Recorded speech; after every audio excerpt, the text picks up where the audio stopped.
할렐루야. 성도의 찬양과 예배를 기뻐하신 하나님께 영광으로 감사함으로 예배하는 여러분 되기를 간절히 소망합니다.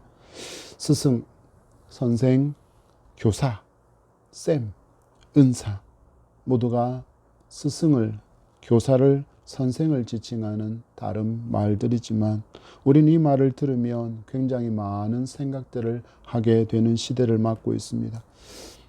우연히 들른 식당에서 노년의 탤런트가 여고 시절에 스승이 백수에 가까운 나이에도 치매는 들려있지만 살아있다는 소식을 듣게 되었습니다. 그리고 그 소식을 들은 후 얼마 지나지 않아 스승을 방문하는 장면을 보게 되었습니다. 그런데 치매가 와서 자녀도 제대로 인지하지 못하던 이 스승이 이 자기의 제자를 보면서 그 제자의 존재, 그 제자의 이름을 반기며 말하는 순간 방 안에 있던 모든 사람들이 눈물을 흘리는 장면이 있었습니다. 두 사람은 백발이 성성한 모습이었지만 그들은 50년의 시간을 건너뛰어서 여고 시절의 스승과 학생으로 돌아간 모습을 보여주었습니다. 그 노년의 탤런트가 스승을 바라보는 모습은 그 눈길에서 스승을 향한 존경과 또한 사랑의 마음을 오롯이 느낄 수 있는 감격의 장면으로 참 인상 깊게 머리에 남았습니다.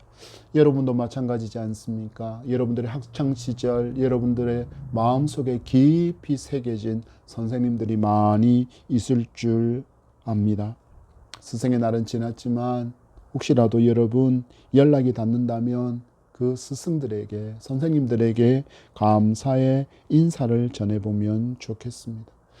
여기에 대해서 저는 개인적으로 어릴 적에 여러분의 신앙을 바른 길로 인도하고 말씀을 먹이며 가르쳤던, 그리고 예수 닮은 사람으로 자라도록 힘써 주었던 교회 학교 선생님을 찾아가서 감사의 인사를 전해보면 너무나도 좋겠습니다. 우리는 교회를 옮기는 순간 그들과의 모든 관계까지도 끊으려 버리려고 하는 시간들이 너무나도 많은데, 여러분의 그 시절 동안 여러분의 선생님이, 여러분의 학교의 선생님이 얼마나 많은 수고로 여러분들을 사랑하고 여러분들을 믿음으로 양육하기 위해서 수고했는지를 기억한다면 오늘 여러분 그들을 찾아가서 감사의 인사를 전할 수 있기를 바랍니다. 왜 그렇습니까?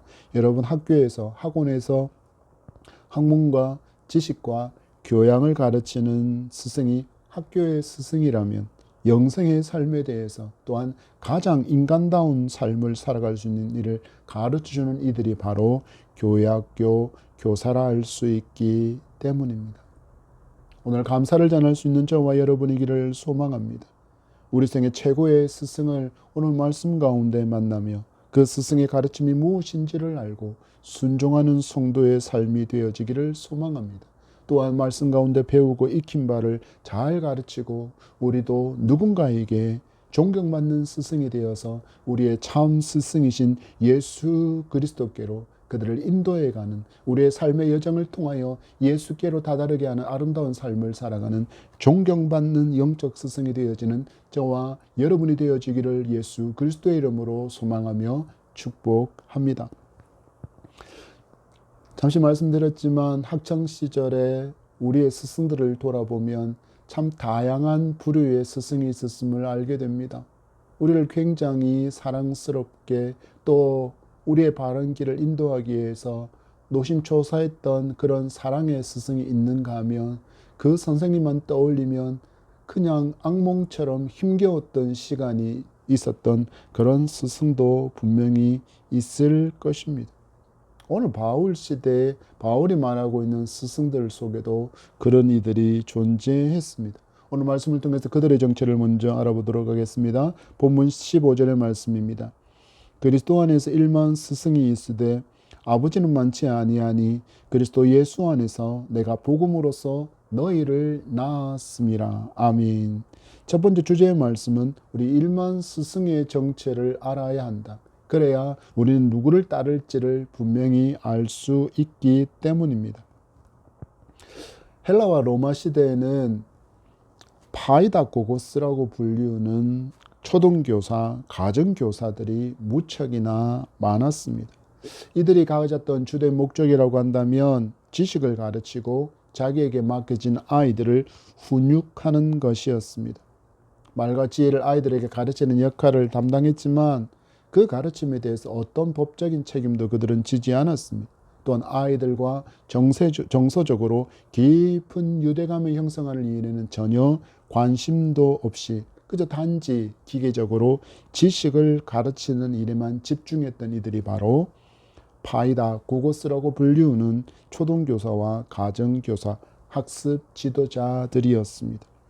이들의 출신 성분은 굉장히 다양했습니다. 여러분 알듯이 로마는 당시의 최강대국이었습니다. 많은 나라들을 식민 지배했습니다. 그래서 많은 나라를 침략해서 정복할 때마다 그 나라의 왕족과 귀족, 그러니까 높은 수준의 학문을 익힌 그들을 포로로 잡아와서 노예로 삼기도 했는데 그들 중에 많은 이들이 자기의 자녀들의 가정교사로 일하는 경우도 있었습니다.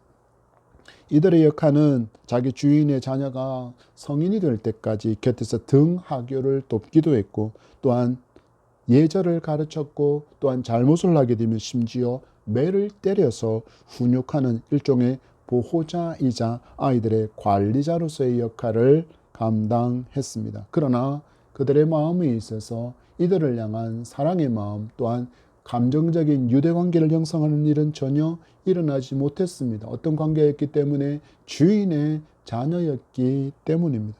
또 한 부류의 교사들이 있었습니다.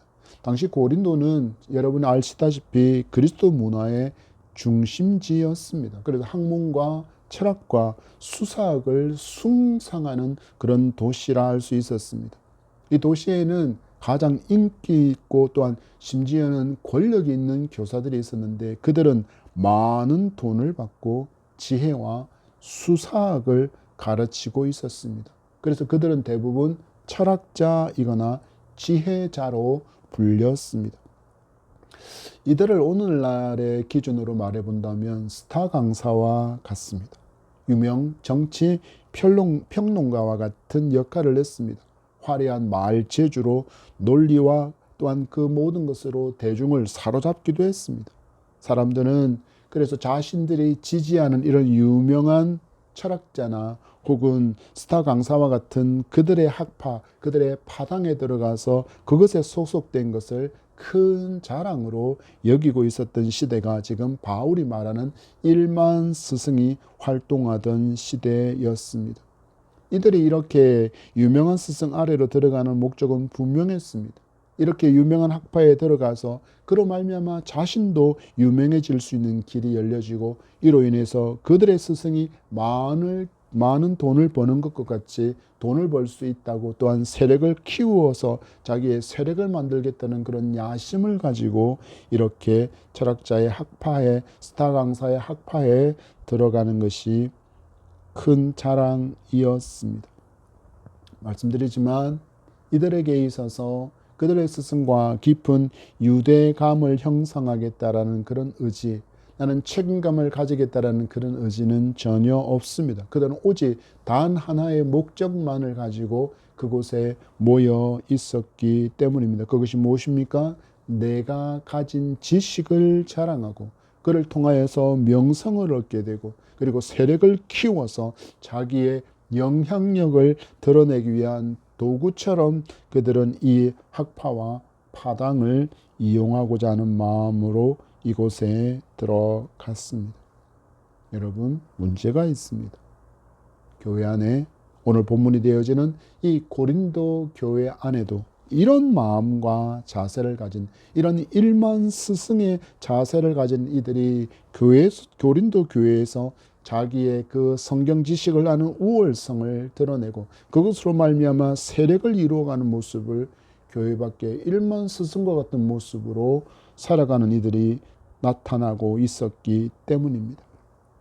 그들은 마치 복음을 전하고 하나님 말씀을 가르치는 이들을 스타 강사나 유명한 정치 평론가처럼 추앙하고 따르고 있었기에 그들은 이렇게 외쳤습니다. 나는 바울에게 속했다. 나는 바울파이다. 나는 게바에게 베드로에게 속한 베드로파이다. 나는 아볼로에게 속하였다. 나는 누구에게? 나는 아무개다. 나는 아무개 파에 속한 자다라고 이야기하며 자기가 따르고 있는 그 스승의 정체를 자기의 파의 이름으로 만들고 자기를 높이려고 하는 모습을 어디서 보여주고 있었다고요? 바로 하나님의 교회인 고린도 교회 안에서 보여주고 있었다라는 것입니다. 우리가 앞에서 잠시 살펴본 것처럼 일만 스승이 가지고 있었던 주된 목적은 자기의 이름을 높이고 그리고 돈을 벌고 명성을 쌓고 그리고 권력을 얻어서 자기의 영향력을 행사하려는 모습이 일만 스승들이 추구하는 바였는데 그것이 지금 그 모습 그대로 어디로 들어와 있습니까? 하나님의 교회인 고린도 교회 속으로 깊숙이 들어와 있었다라는 것을 지금 사도 바울이 고발하듯이 말하고 있습니다. 이로 말미암아 그들은 너무나도 중요한 문제 하나를 그냥 스쳐버리고 있습니다. 무엇이었을까요? 바로 영혼의 가치입니다. 하나님께서 한 영혼을 얼마나 귀하게 여기시는지를 그들은 무시해버렸습니다. 그래서 그들은 단지 자기 주변에 있는 성도 한 사람 한 사람을 자기 세력을 키우는 도구로만 바라보고 있었던 것입니다. 그러면서 자기 세력을 키워서 이를 교회 안에서 권력 구도로 만들어서 자기의 영향력을 드러내려고 했습니다. 마치 세상 밖에 그 일만 스승과 같은 모습을 교회 안에서 그렇게 행하려고 했다라는 것입니다. 여러분 어떤 일이 일어났을까요? 당연히 이들 서로는 갈등을 일으켰습니다. 당파 싸움이 있었습니다. 그러나 그들은 잊어버렸습니다. 성령이 하나 되게 한 것을 힘써 지키라는 하나님의 말씀에 대한 순종도 없습니다. 파당하고 다투고 분쟁하고 점점점 이 모든 세력들이 권력 다툼으로 이어져 가고 있을 뿐이었습니다.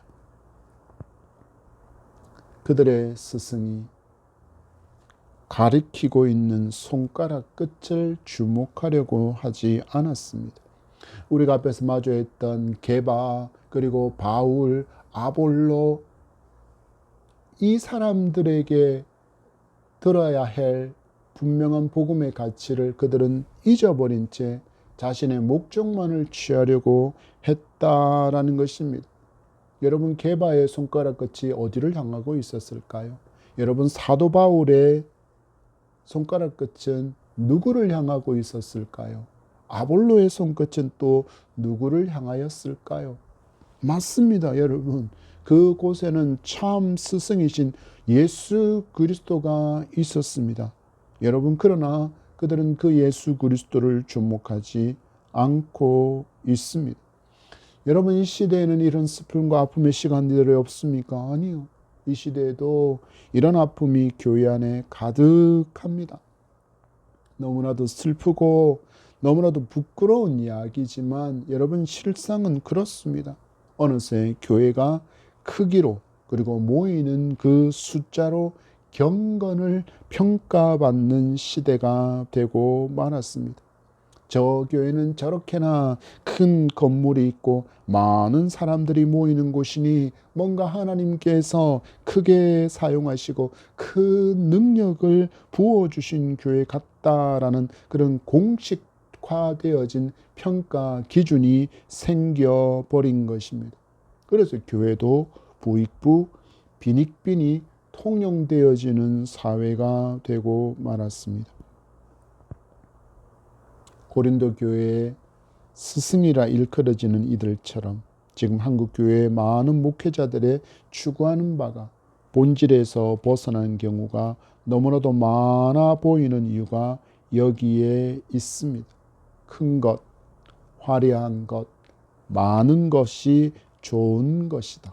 그것이 뛰어난 영성이 뒷받침되어진 결과라는 논리가 있어서 이 모든 것들을 자기의 공로 삼아서 숫자를 늘리고 크기를 늘려가는데 많은 숫자를 모으는데 모든 역량을 쏟고 있습니다. 일만 스승은 있는데 진정 존경할 이는 없고, 또한 그들이 가리키는 방향에도 예수께서 보이지 않는 경우도 허다합니다. 그래서 바울이 이야기합니다. 일만 스승이 있으되 아버지는 많지 않다. 예수 안에서 내가 복음으로써 너희를 낳았다라고 말합니다. 무슨 의미일까요? 바울은 아버지의 마음으로 복음을 가르쳤다라는 것입니다.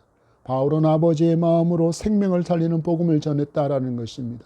바울은 아버지의 마음으로 참 스승이신 참 구원자이신 예수 그리스도를 전했고, 그 모든 이들이 예수 그리스도를 참으로 많이 닮은 그런 성도로 성장하기를 기대하고 갈망했는데, 이와 같은 모습, 이와 같은 마음을 가진 자가 너무나도 적다라는 것입니다. 여러분, 그렇다면 이것이 한국교회 성도들만의, 목회자들만의 문제일까요? 아니요, 여러분. 아닙니다, 여러분. 우리 모두의 문제라는 사실들을 기억하셔야 합니다. 제가 목사인지라 목사를 먼저 예로 들었을 뿐입니다. 오늘날 가정에서 부모인 우리가 자녀에게 진정 일만 스승인지 아니면 아비로서의 사명을 감당하고 있는지를 돌아볼 수 있기를 바랍니다. 여러분, 자녀들 학원에 보내지 않습니까? 여러분, 학원 보내면서 그 학원을 갈 수 있는 수강료를 대주며 기계적으로 훈육하는 일만 스승의 자리에만 머물러 있다면 여러분, 돌아서야 합니다. 교회 안에서 구역장으로 교사로 섬기면서 내 영향력을 드러내고 또 내 마음에 맞는 사람들끼리 편을 가르고 있다면 여러분, 그 또한 일만 스승의 모습일 뿐이라는 사실들을 여러분 아셔야 하고 인정하셔야 되고, 여러분 그 길에서 돌아서야 합니다. 바울은 우리에게 말씀합니다. 하나님께서 바울의 입술을 통하여 우리에게 말씀합니다. 진정 너희들은 아버지의 마음으로, 하나님 아버지의 마음으로 우리를 이처럼 사랑하신 그 마음으로 먼저 믿은 자로서 방황한 이들에게 바른 복음을 전하고 우리의 손끝에 예수 그리스도가 있기를 원하신다는 그 하나님의 마음을 여러분 알고 그 말씀에 순종하는 저와 여러분 되기를 축복하며, 한국교회 모든 성도가 가르치는 그 손끝에 예수 그리스도가 드러날 수 있게 되기를 간절히 소망해 봅니다. 이어지는 16절 말씀 받습니다. 그러므로 내가 너희에게 권하노니 너희는 나를 본받는 자가 되라. 아멘. 여러분, 두 번째 말씀의 주제는 참 스승을 보여주는 사람이 이 시대의 선생이라는 것을 기억해야 합니다. 바울도 여러분 몰랐을까요? 바울도 분명히 고린도 교회에서 자신의 이름을 내건 그 파당이 있었다라는 것을, 그리고 자기도 모르는 사이에 자기가 그 파당의 우두머리가 되어 있었다라는 것을 잘 알았습니다. 왜 그렇다고요? 바울파가 존재했기 때문입니다. 여러분, 만약에 바울이 일만 스승을 꿈꾸는 사람이었다면 이들의 움직임은 자신을 옹호하고 자신을 추종하는 그 세력들을 자기의 세력으로 모아서 자기의 명성을 쌓고 부를 쌓으며 또한 세력을 넓힐 수 있는 기회로 충분히 삼을 수 있었을 것입니다. 그러나 바울은 그렇게 하지 않았습니다. 왜 그럴까요? 여러분, 부자의 삶이지 않습니까? 명성을 얻는 삶입니다. 막강한 권력을 잡을 수도 있고 실력 행사를 할 수 있고, 내 말 한마디면 꿈뻑 죽는 이들이 자기 앞에 수두룩한 그 모든 삶을 충분히 누릴 수 있는 환경이 그 앞에 펼쳐져 있었음에도 불구하고 바울은 그렇지 않습니다. 여러분, 지금 시대라면 어떻겠습니까? 지금 시대라면 이런 삶을 살지 못해서 안달이 났을 텐데, 조금만 내가 유명해지고 조금만 영향력을 행사할 수 있는 기회가 주어진다면 그것을 못 잡아서 전전긍긍할 텐데, 바울은 보십시오. 오히려 정반대로 시선과 발걸음을 옮기고 있을 뿐입니다. 왜 그랬을까요? 여러분, 이유는 하나입니다. 자기가 참 스승이 아니라는 사실을 바울은 분명히 알았기 때문이고, 더 중요한 것은 더 값진 보화가 있음을 그가 알아버렸기 때문입니다. 여러분 4장 1절에는 안 했지만 1절 2절의 말씀을 읽겠습니다. 사람이 마땅히 우리를 그리스도의 일꾼이요 하나님의 비밀을 맡은 자로 여길지어다. 그리고 맡은 자들에게 구할 것은 충성이니라. 아멘. 여러분 지금 바울이 1절 2절의 말씀을 통해서 자신에 대해서 무엇이라 말하고 있습니까? 분명하게 선언합니다. 나는 참 스승이 아니다. 나는 참 스승이신 그분에게로 다른 사람들을 인도하는 사람일 뿐이다. 그래서 나는 그리스도의 일꾼이며 하나님의 비밀을 맡은 청직이다라고 그렇게 고백할 뿐입니다. 어떤 사람이라고요? 고용되어진 사람이라고 이야기할 뿐입니다. 여러분, 세상의 그 어떤 것과도 비교할 수 없는 값진 보화를 발견했기에 그 가치보다 훨씬 떨어지는 것들에게는 전혀 의미를 두지도 않고 관심을 두지도 않는 삶을 지금 바울이 살아가고 있는 것입니다. 그랬더니 그 바울 앞에서 지금 일반 스승들이 추구하는 그 모든 가치들은 힘을 잃어버렸습니다. 힘을 잃어버렸습니다. 여러분, 그렇다면 어떤 삶이 펼쳐져야 할까요? 여러분, 하나님을 위해서 살았는데 더 멋지고 더 화려하고 더 높여주시는 삶이 그에게 있어야 하지 않겠습니까? 여러분, 그렇지만 바울에게 이렇게 헌신적인 그리스도의 일꾼이자 청지기로서 산 삶은 우리가 기대하는 결과를 가져다 주지 못했습니다. 부와 명예와 권세와 권력을 추구하는 일만 스승들에게는 말도 안 되는 고난과 역경의 삶이 바울 앞에 펼쳐졌습니다.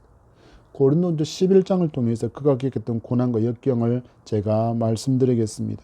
11장 23절에서 28절까지 좀 긴 말씀이지만 제가 읽어드립니다. 그들이 그리스도의 일꾼이냐 정신없는 말을 하거니와 나는 더욱 그러하도다.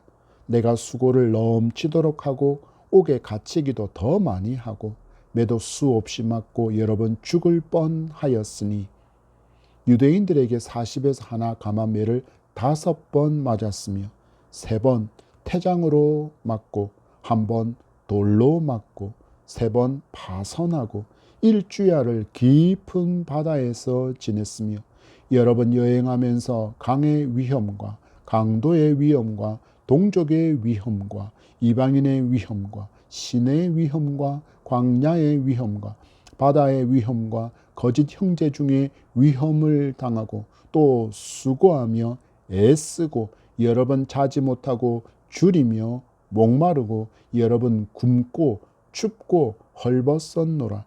이 외의 일은 고사하고 아직도 날마다 내 속에 눌리는 일이 있으니 곧 모든 교회를 위하여 염려하는 것이라.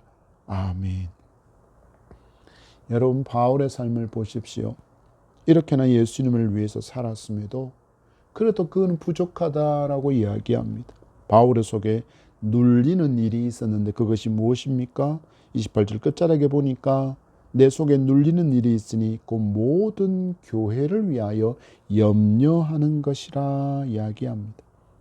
바울은 수없이 매맞고 굶주려서 정신이 혼미해지는 상황 속에서도 날마다 마음 깊이 누르는 그 염려가 있었다라고 말합니다. 무엇입니까? 바로 교회와 성도들을 향한 사랑이었습니다. 마치 100세의 나이에 치매가 와서 자녀도 몰라보면서 50년 전 제자의 이름만은 기억해냈던 그 노 스승의 사랑처럼 바울의 마음속에는 오직 성도들을 향한 하나님 아버지의 사랑, 아비의 사랑이 있었을 뿐입니다. 그렇기에 그는 고난 속에서도 당당히 나를 본받으라고 길을 보여줄 수 있었던 것입니다. 여러분, 왜 이렇게 바울은 행합니까? 왜 바울은 이렇게 살았습니까? 하나입니다. 하나님의 사랑을 알았기 때문입니다. 하나님의 그 사랑을 맛보았기 때문입니다. 살아계신 예수 그리스도를 인격적으로 그가 만났기 때문입니다. 그랬더니 이 모든 것을 주를 위해 고난까지도 당당하게 맞설 수 있었던 것입니다. 여러분, 우리가 이런 상황을 마주한다면 내 주변의 많은 사람들이 우리를 향하여 넌 실패자이고 넌 낙오자이며 너는 패배자일 뿐이다 라고 말한다면 우리는 견뎌내겠습니까? 그러나 바울은 이런 일을 맞으면서도 자기를 향하여 실패자다, 낙오자다, 패배자라고 여기지도 말하지도 않습니다. 오히려 이렇게 말합니다. 디모데후서 4장 8절 말씀에 이제 후로는 나를 위하여 의의 멸류관이 예비되었으므로 주 곧 의로우신 재판장이 그 날에 내게 주실 것이며 내게만 아니라 주의 나타나심을 사모하는 모든 자에게도 니라. 아멘. 바울의 고백을 보십시오. 가장 영화로운 의의 멸류관을 쓰게 될 것을 갈망하고 고대하고 있을 뿐입니다. 이 시대를 살아가는 먼저 예수 그리스도를 나의 구주로 믿게 된 모든 성도가 가져야 할 마음입니다. 여전히 여러분, 세상과 신앙 둘 사이에 양발을 걸쳐 놓고 조금만 마음 상하는 일이 생기면 세상으로 발을 옮길 준비를 하고 있는 그런 삶이 되지 않아야 합니다. 어찌해야 합니까? 오직 예수께로 두 발을 오롯이 다 옮겨 놓은 그런 삶이 바로 성도의 삶이 되어야 할 것입니다. 만약에 우리가 여전히 세상에 한 발 더 걸쳐놓고 그리고 신앙에 한 발을 더 걸친 채 살아간다면 어떤 일이 일어날까요? 여러분, 우리의 손끝에 예수께서 보이지 않습니다. 대신에 뭐가 보일까요? 여러분, 큰 건물이 보입니다. 수억 원짜리에 내가 타고 다니면서 뻐기는 그 수억 원짜리 차량이 보일 뿐이고 휘감은 명품이 보일 뿐이고 금고속에 잠자고 있는 돈뭉치와 여러분 금덩이만이 보일 뿐입니다. 여러분, 우리 바울의 고백을 곰곰이 되새겨 볼 수 있기를 바랍니다. 너희는 나를 본받는 자가 되라. 너희는 나를 본받는 자가 되라. 여러분, 이 말씀은 바울이 우리에게 똑같이 자기가 당한 것처럼 똑같이 감옥에 갇히고 돌에 맞으라는 말이 아닙니다. 내가 지금 주님만을 바라보며 걸어가는 것처럼 너희도 세상을 보지 말고 주님만 바라보라는 그 방향, 그 디렉션을 지금 이해하고 있다는 사실들을 여러분이 잊지 않기를 바랍니다. 그 보여주는 그리스도께로 향하여 나아가는 그 발걸음의 방향을 본받으라고 말하고 있는 것입니다. 또한 우리에게도 이야기합니다. 너희도 이러한 삶을 살라. 여러분의 제자들에게, 여러분의 자녀에게, 여러분의 부모에게, 여러분의 형제에게, 여러분의 가정에서, 여러분의 직장에서, 여러분의 이웃에게 여러분의 그리스도를 향하여 나아가는 그 방향을 보여주는 삶을 살라라는 것입니다.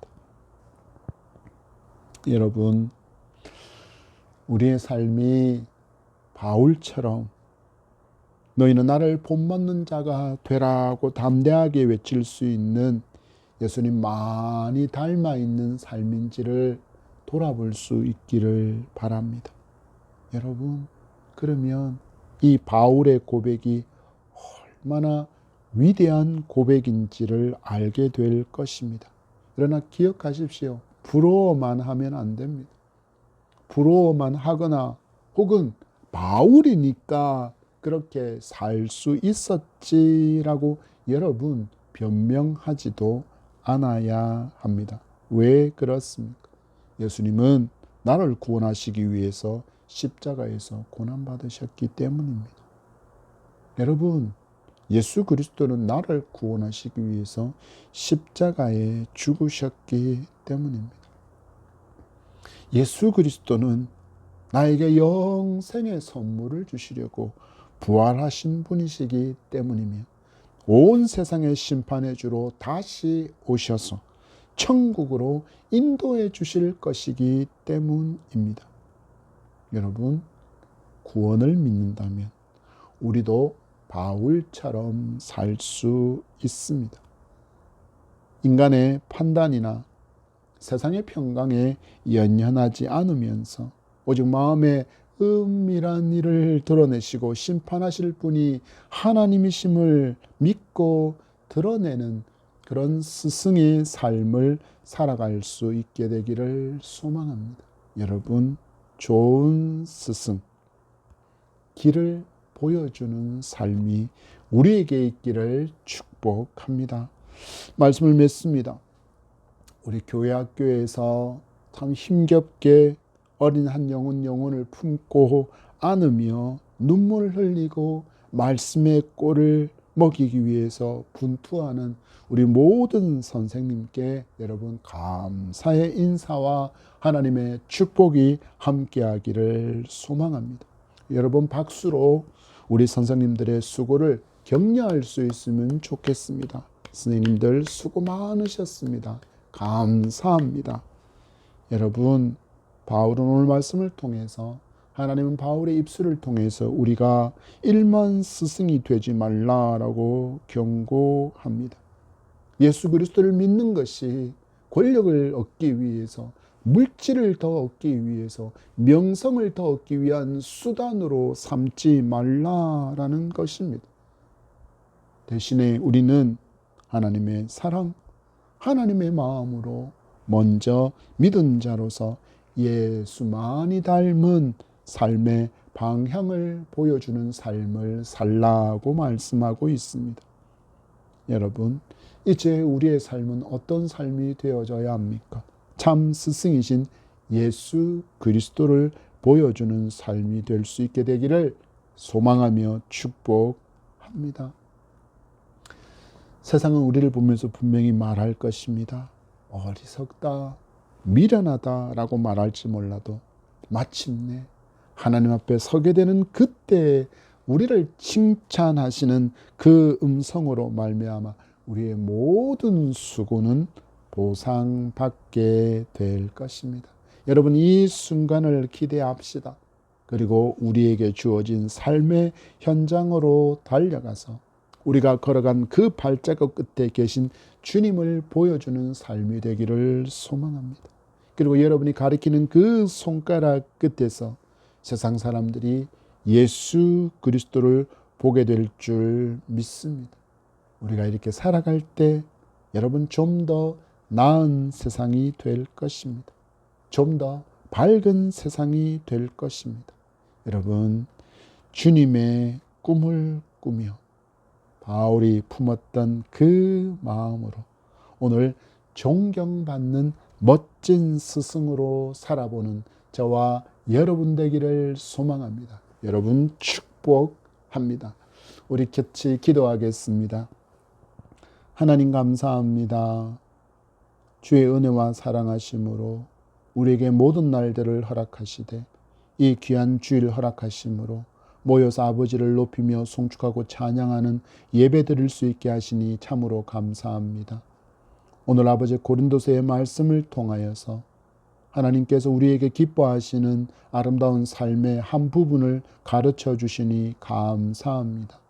예수 그리스도를 드러내는 존경받는 스승의 삶을 살라고 말하는 하나님의 음성을 받사오니 이 말씀 순종하며 살아갈 때 하나님 기뻐하시는 아름다운 생명의 역사가 풍성하도록 성령 하나님 우리를 충만하신 권능으로 붙들어 주시고 우리의 마음에 그리스도의 사랑 가득히 가득히 품을 수 있는 은총 베풀어 주셔서 내게 베풀어 주신 놀라운 사랑에 감사하고 감탄하며 감격하는 인생을 살아 우리의 발걸음 그 끝에 예수 그리스도가 있게 하시며 또한 우리가 가리키는 그 손가락 끝에 예수 그리스도가 계시는 삶의 방향성이 분명한 성도로서 존경받는 성도로 살아갈 수 있도록 스승의 삶을 살아갈 수 있도록 은혜 베풀어 주옵소서. 감사하며 예수 그리스도의 이름으로 기도합니다.